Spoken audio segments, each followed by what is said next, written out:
ಇದು ಇಡೀ ಸಮಾಜವೇ ತಲೆ ತಗ್ಗಿಸುವಂತಹ ಘಟನೆ. ವೇಶ್ಯವಾಟಿಕೆ ನಡೆಸುವಂತೆ ಅತ್ತೆಯಿಂದ ಒತ್ತಾಯ. ಹೆತ್ತವರಿಗೆ ಸಮಾನವಾಗಿರಬೇಕಾದವರೇ ಈ ತರಹದ ಯಮನಾದರೆ ಗತಿ ಏನ್ರಯ್ಯ? ಅಕ್ರಮ ಸಂಬಂಧ, ವೇಶ್ಯವಾಟಿಕೆಗೆ ಸೊಸೆಯ ಮೇಲೆ ಒತ್ತಡ.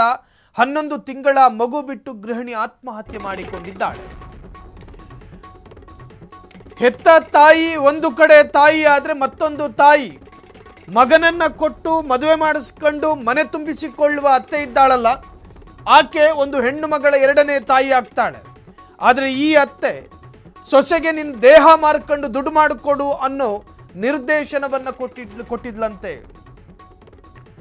11 ತಿಂಗಳ ಮಗು ಇದ್ದ ಹಸಿ ಗರ್ಭಿಣಿ ಹೆಣ್ಣು ಮಗಳು ಪಾಪ.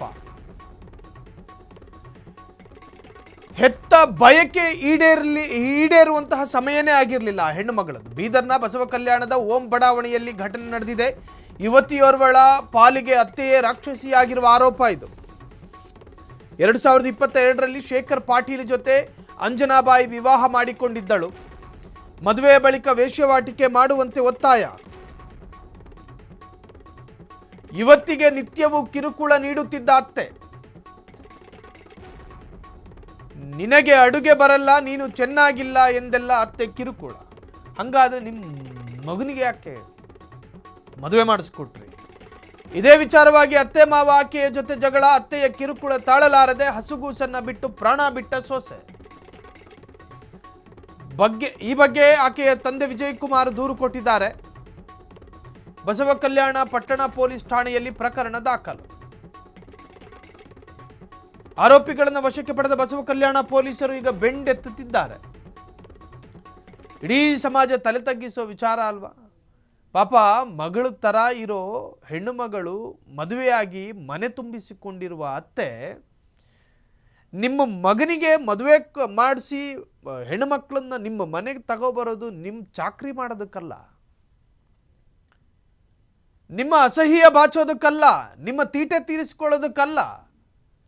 ಸಂಸಾರ ಅನ್ನೋದಿದೆಯಲ್ಲ, ಅದು ಒಂದು ಗಂಡು ಮತ್ತು ಹೆಣ್ಣಿನ ನಡುವಿನ ಪಾವಿತ್ರ್ಯ ಸಂಬಂಧ. ಅದು ಅವರವರ ಸ್ವತಂತ್ರವಾದ ಜೀವನ. ಅದು ನಿಮ್ಮ ಚಾಕರಿ ಮಾಡಬೇಕು ಅನ್ನೋ ಕಡ್ಡಾಯ ನಿಯಮವೂ ಇಲ್ಲ ಕಾನೂನಿನಲ್ಲಿ. ಒಂದು ಗಂಡು ಒಂದು ಹೆಣ್ಣನ್ನು ಮದುವೆ ಆದರೆ ಸ್ವತಂತ್ರವಾಗಿ ಎಲ್ಲಿ ಬೇಕಾದರೂ ಬದುಕೋಬಹುದು. ನೀನು ನಿನ್ನ ದೇಹ ಮಾರ್ಕೊಂಡು ದುಡ್ಡು ಸಂಪಾದನೆ ಮಾಡಿಕೊಡು ಅನ್ನೋ ನಿರ್ಭಾವಕ ಹೃದಯ ಈಕೆದು, ಅತ್ತೆದು.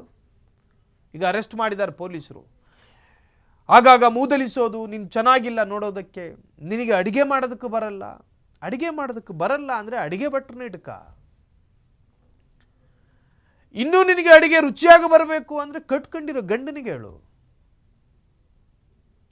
3 ದಾರಕ್ಕೆ ಗಂಟು ಬಿದ್ದು ಮನೆ ಮಠ ಅಪ್ಪ ಅಮ್ಮ ಬಂಧು ಬಳಗನ ಬಿಟ್ಟು ಬಂದಿರೋ ಹೆಣ್ಣು ಮಗಳಿಗೆ ಹೇಳೋದಕ್ಕೆ ಹೋಗಬೇಡ. ನಿನ್ನ ಮಗನ ಮುಖ ಕಪಿ ಥರ ಇದ್ರು ಅದಕ್ಕೆ ತಲೆ ಒಡ್ಡಿ ಬಂದಿಲ್ವಾ ಆಕೆ? 11 ತಿಂಗಳ ಮಗು ಬಿಟ್ಟು ಗೃಹಿಣಿ ಆತ್ಮಹತ್ಯೆ. ಅತ್ತೆಯ ಕಿರುಕುಳಕ್ಕೆ ಬೇಸತ್ತು ಯುವತಿ ಬಲಿ. ಬೀದರ್ನ ಬಸವ ಕಲ್ಯಾಣದ ಓಂ ನಗರದಲ್ಲಿ ಘಟನೆ ನಡೆದಿದೆ. ಯುವತಿಯೋರ್ವಳ ಪಾಲಿಗೆ ಅತ್ತೆಯೇ ರಾಕ್ಷಸಿಯಾಗಿರುವ ಆರೋಪ ಇದು. 2022ರಲ್ಲಿ ಶೇಖರ್ ಪಾಟೀಲ್ ಜೊತೆ ಅಂಜನಾಬಾಯಿ ವಿವಾಹ ಮಾಡಿಕೊಂಡಿದ್ಲು.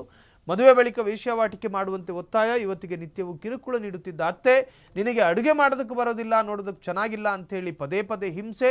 ಅದನ್ನು ತಾಳಲಾರದೆ ಹಸುಗೂಸನ್ನು ಸೈಡಿಗೆ ಇಟ್ಟು ಆತ್ಮಹತ್ಯೆ ಮಾಡಿಕೊಂಡಿದ್ದಾಳೆ. ಕ್ಷಣ ಕ್ಷಣದ ಸುದ್ದಿಗಳಿಗಾಗಿ ಫ್ರೀಡಂ ಟಿವಿ ಸಬ್ಸ್ಕ್ರೈಬ್ ಮಾಡಿ, ಲೈಕ್ ಮಾಡಿ ಹಾಗೂ ಫಾಲೋ ಮಾಡಿ. ಹೊಸ ಸುದ್ದಿಗಳ ನೋಟಿಫಿಕೇಶನ್ಗಾಗಿ ಬೆಲ್ ಐಕಾನ್ ಮೇಲೆ ಕ್ಲಿಕ್ ಮಾಡಿ.